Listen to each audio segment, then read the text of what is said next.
Hello, guys. Well, today I want to start our presentation introducing myself. My name is Laurenis Gil, and I am the cultural coordinator at Centro Venezolano Americano de Oriente. Today, we have prepared, along with Education USA, a class so you could understand the importance of Women's History Month. Today, we're going to be talking about a lot of issues. And I want to start the discussion with a question that is simply going to make you understand the evidence that we have at hand. So we're going to start by the question of the statues, the public statues that we have in our cities. How many of them do you know of? You probably can name some of their names, right? You probably have a Simón Bolívar statue, Antonio José de Sucre statue, Bermudez statue, etc. But how many of them are addressed or built to recognize the work of women? How many of them you can name that address the representation of women in accordance of what was the independence of our country? Another question would be, what historical or contemporary women you think should be honored in these monuments? There are many of them, but how many can you name? So we're going to be trying to answer this question because it's not easy to answer. And we're going to know why this is not easy to answer right now.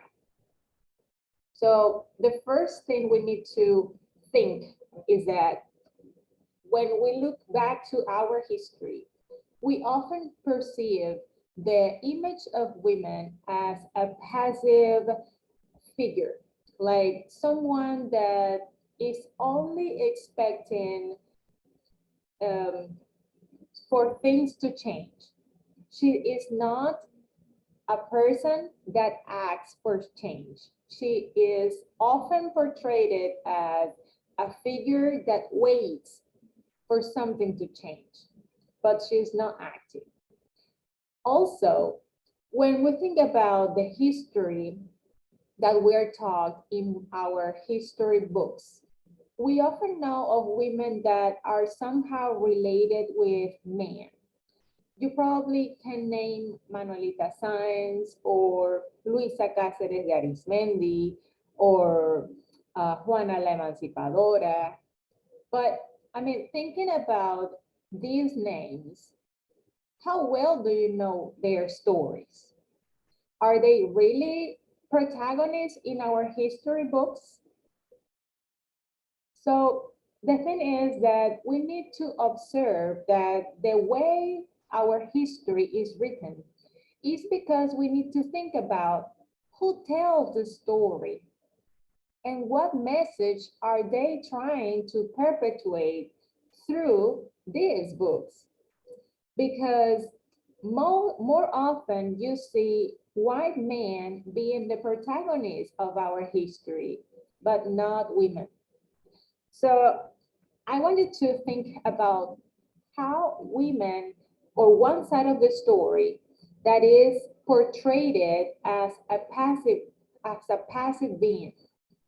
In these pictures, which if you consider the year when they were made, these were pictures made in the 19th century, and these are from men and women.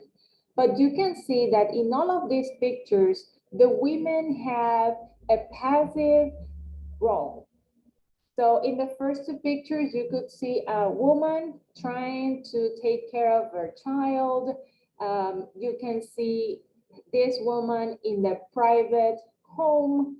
And in another picture where we have a woman looking looking from her balcony with a little girl on her side, you could infer that, well, this woman was not allowed to be out. She is just expecting about what is happening in the outside world.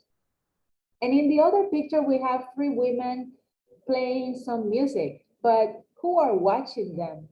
You cannot see audience in front of them. So what these pictures all have in common is that the women's activities were only to be made in the private setting of a home. We're going to discuss in more detail what these pictures are telling us, but I want you to now compare the role of the woman, compare with the man role.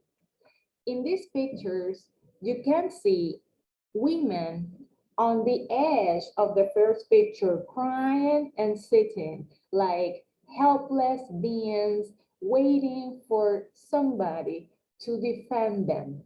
And you can see here a more energetic and defensive role of the man. Right here on in the picture in the middle, you can see a woman receiving her husband that has come from the outside with some birds that he has hunted. So you can see the figure of a man that is a provider of the food and of the home, okay? And you can see that the woman is just expecting him to come home to receive him. And on the next picture, we see a couple walking on the street, but the woman that is accompanied by the man is somehow in a figure of you know, she needed to be accompanied by someone else, because in the past times when women were out by themselves on the street, their reputation was put into risk because people would think that they would have been prostitutes if they were alone by themselves. So it was very important that women were accompanied by a male figure. And comparing the women with the men that are walking by themselves on the streets, yes, they are alone, but the woman needed to have someone on her side. So knowing this and trying to compare the figure of the woman and how it is portrayed in arts and comparing it with the male figure, we can conclude that there are some issues we need to understand from our past. Men were often portrayed as energetic, heroic figures, whereas the women were more emotional, fragile, soft, people who are helpless and needed to be defended or protected. Another thing that is very clear in these pictures is that the home is to be domained by the woman. And every activity that the women did was to be in the private setting of the home. A woman shall be always accompanied by a male figure because of her reputation would have been suspicious if she was alone on the street. And a woman could only receive education by private tutors. That meant that in order for a woman to get education, she needed to afford it. She needed to have parents who could afford that education. And its education would have been given in the private setting of the home. To learn what? To learn grammar, maybe some music, dancing, needlework, or painting, but not to be watched or observed by anyone. But so she could be, so she could practice some of these things at home, not on the street, not for an audience, okay? All right. And in the legal setting, which is very important too, a married woman was considered a dependent, more or less like a child or a slave. That is, that a woman could not own her own property by her own name, and she could not administrate her own earnings, only under very specific circumstances. Legal proceedings were started by men. So that means that if you had a problem with someone and you had a disagreement with that person, a legal proceeding should have been always started by a man. You, as a woman, could not sue anyone. And another thing is that once this legal proceeding was started, the authorities, the judges, the lawyers were all males. So there was no representation of women in the legal setting. And that is, or the outcome of all of this situation is what we're living today. But now I want you to think about another act. Let's change this story because, and it's not a surprise what I'm going to tell you, women have always been there. There's no such thing as a passive role of women. And I'm going to tell you why. I have examples right here that are going to let you know that despite history books say that men have always been the protagonist, no. Women have also been there along with men, okay? So in this act two, I want you to try to analyze what this story is and why it's not so popular. There are countless female figures that have participated in our major historical movements in the world, say the French Revolution, the slavery emancipation, the temperance movement in the case of the United States when the prohibition came through. So in all of the things that have happened in history, women have been involved and have been protagonists. I'm going to tell you two very examples, very important examples. One of them was during the American Revolution. During the American Revolution, which was the time when the colonies, the British colonies in the United States, what is now known as the United States, wanted to break free from the United Kingdom, the women were there supporting during this revolution. Now you may think, how were the women involved? Well, they organized fundraising so they could raise the money to support the military groups or the military troops in the camps. They also had to go to the camps to work, to cook, to clean, to probably cure the wounded in the battle. They needed nurses, they needed cookers, they needed people, in this case, women, that would make an effort so the troops could win in the battle. And that meant from food, from taking weapons and also charging the weapons. I mean, all of the things. And maybe if you didn't see a lot of women in the battle, was because in that time, the military didn't accept women's participation.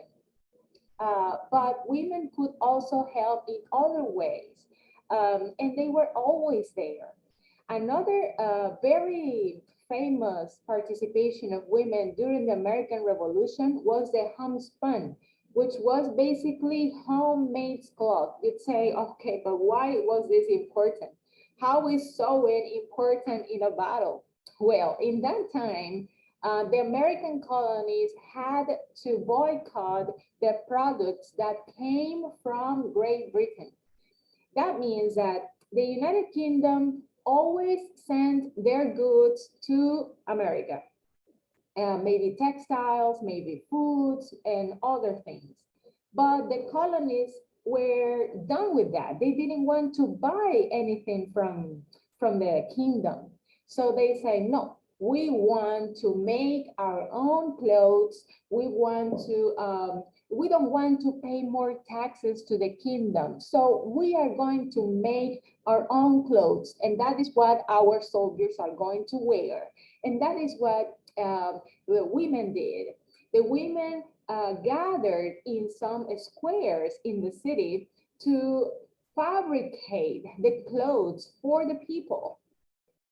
Another thing that they proved very capable in administrative skills was when they were left home and their husbands went to battle, went to the war, they had to administrate their businesses.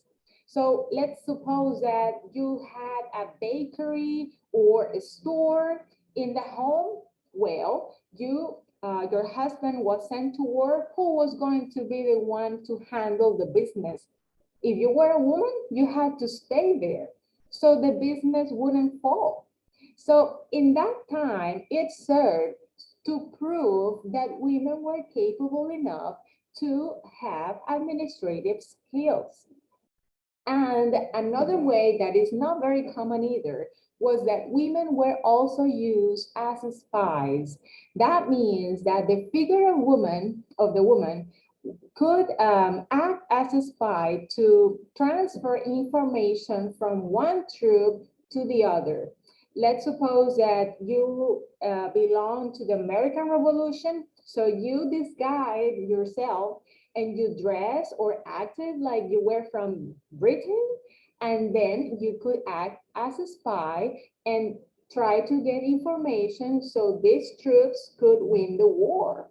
And that meant from supply shortages, deliveries, military plans, the movement of the troops, etc., etc.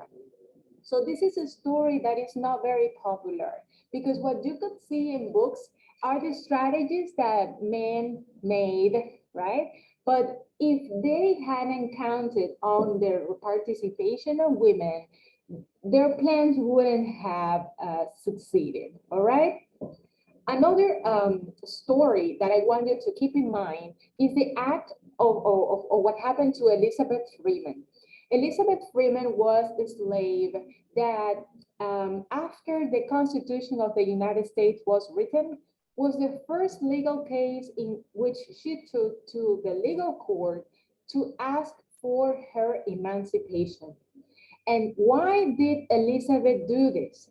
Because she had a written document called the Constitution of the United States that was written some years ago, her case. And she said, well, this Constitution says that all men are born free and equal. So as we have this article starring our Constitution, I want to be free. And she was granted freedom after that. Of course, this meant a lot of fighting, a lot of struggle, because it wasn't an easy fight. It wasn't an easy case because many people were against slavery, but many people supported slavery. So it was like a decisive point whether they wanted to continue with the system or not. And this case is very relevant because once Elizabeth was freed, she decided what her name or her last name was going to be. And she named herself Freeman. It's very, very romantic story, what we have known with Elizabeth, but I want you to see that none of these fights are easy. None of what we want is granted without efforts. Another person that I need you to keep in mind was Abigail Adams. Abigail Adams is often linked with the second president of the United States.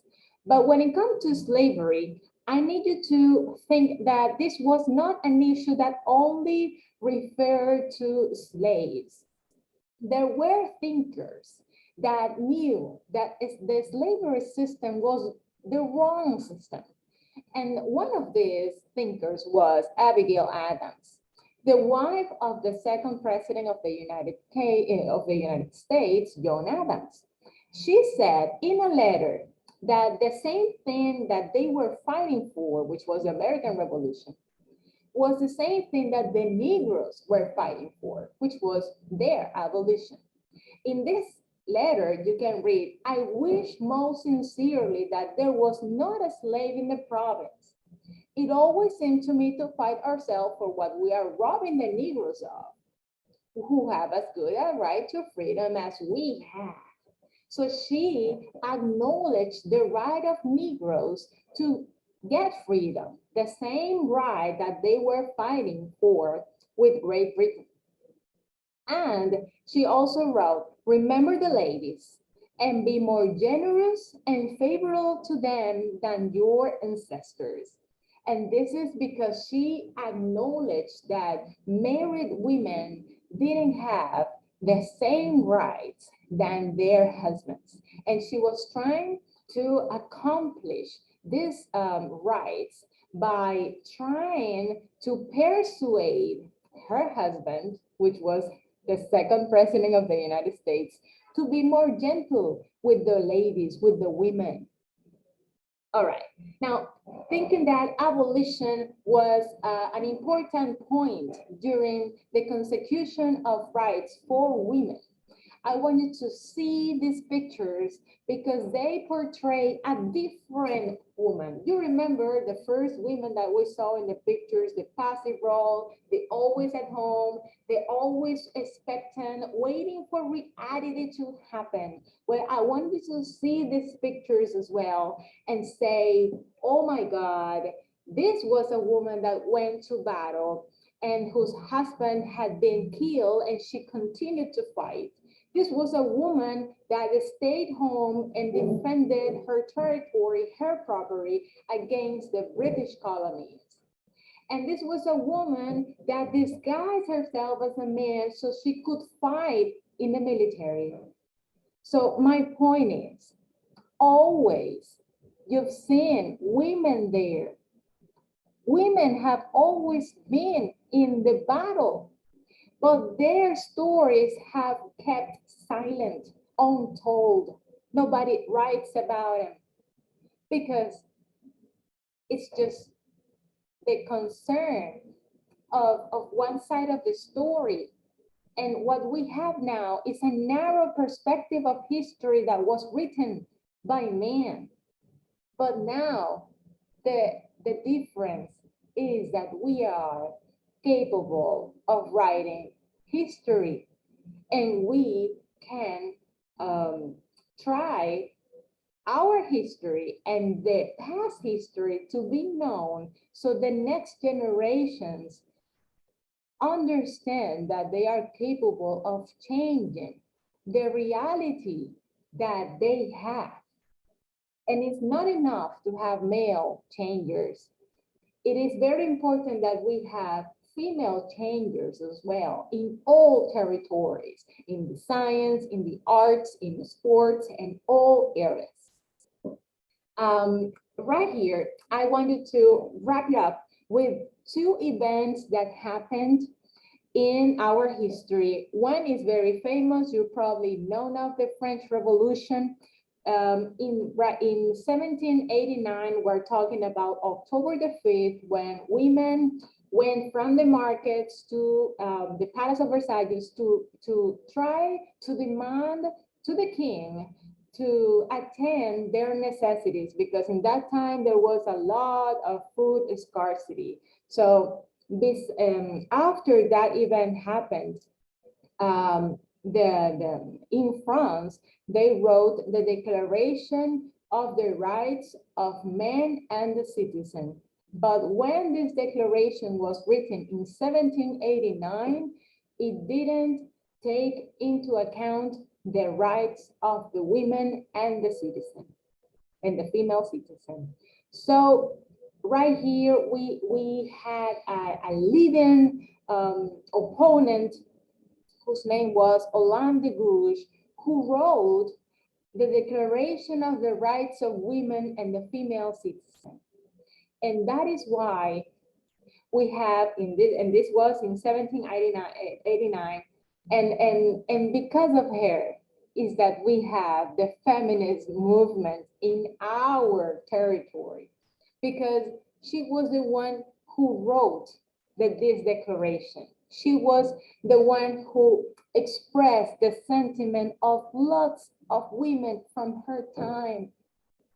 After she wrote that declaration, she was killed by the guillotine.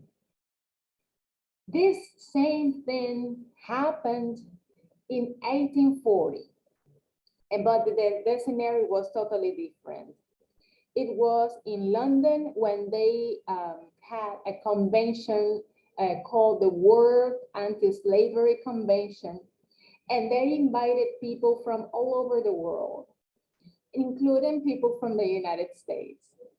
So in this convention, something happened very similar to what happened in the French Revolution, and it was that when the convention was happening, the organizers only agreed that men would be the ones to express their vote in the convention, and women were set apart, and they only could listen, but they couldn't speak in the convention.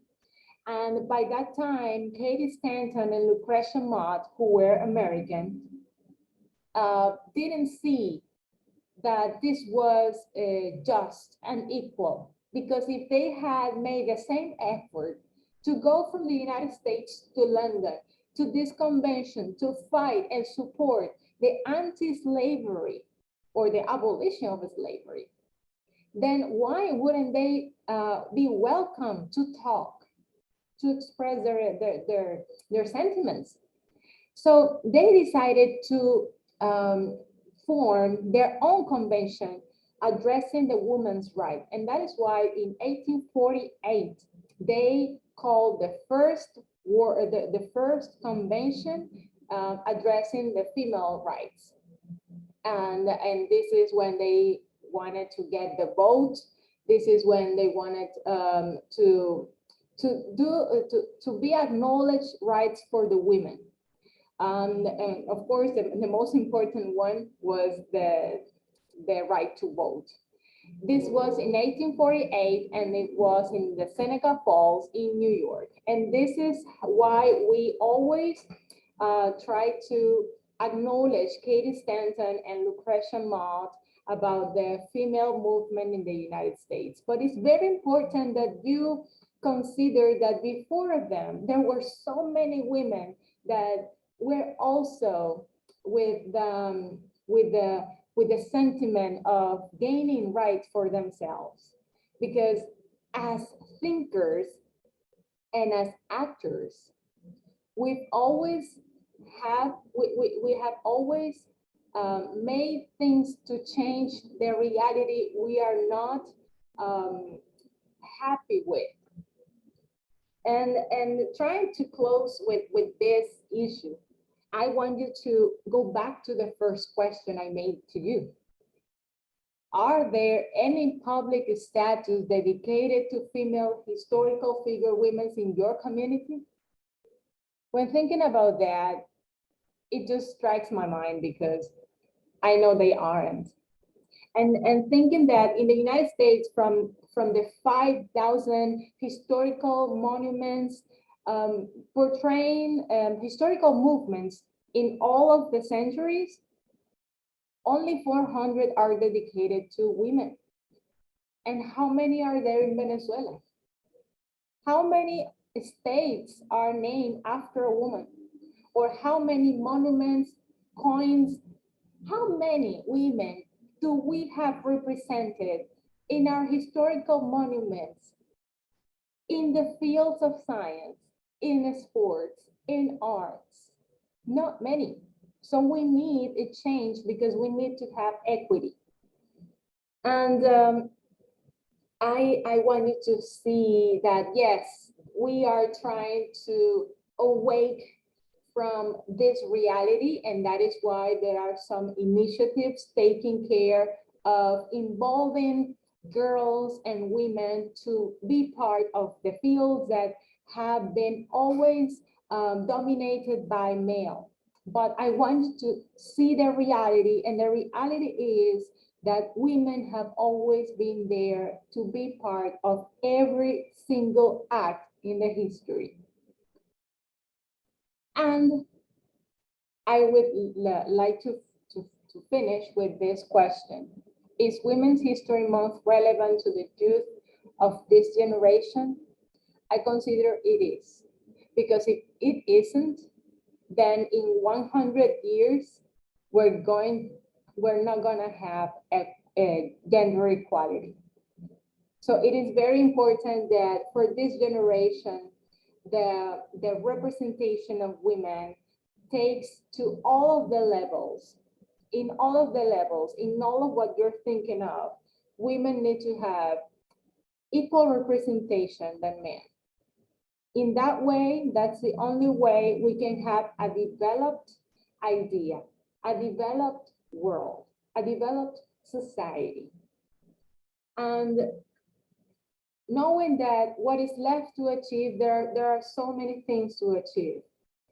And right now we have lots of problems generating the violence based in gender, where every 30 hours a woman is murdered, abused. It's just something that needs to be changed, and we need men to be our helper, our supporters, our team. We need men to be part of the idea of feminism, so the massacre can be stopped and the ideas of development can go through. I want you to take all of the information I've tried to summarize here, telling you that it is, all of the information is on the internet. All of the information I've given you, it's on the internet, so you can educate yourself, you can go for more, and well, try to change the things that we're told, and try to make your own history for yourself. Right now, we are partnering with Education USA to bring an essay submission competition. So you could write an essay about the Women's History Month. You have 5 topics to choose. You can get all of the information in our social media. You have Education USA, VZLA, and Cibao Learning.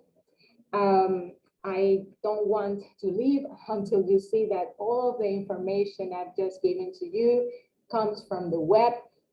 This is from womenshistory.org, and Women's History in the United States, Women's in the US Military, Olam de Gouges, Elizabeth Freeman, and Models of Resilience, Women During the American Revolution.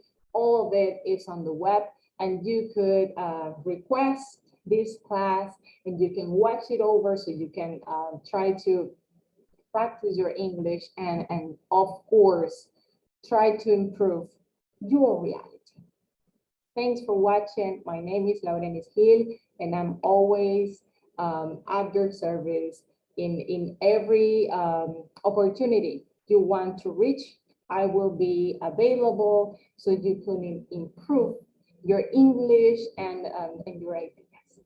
Goodbye, everyone. Happy Women's History Month.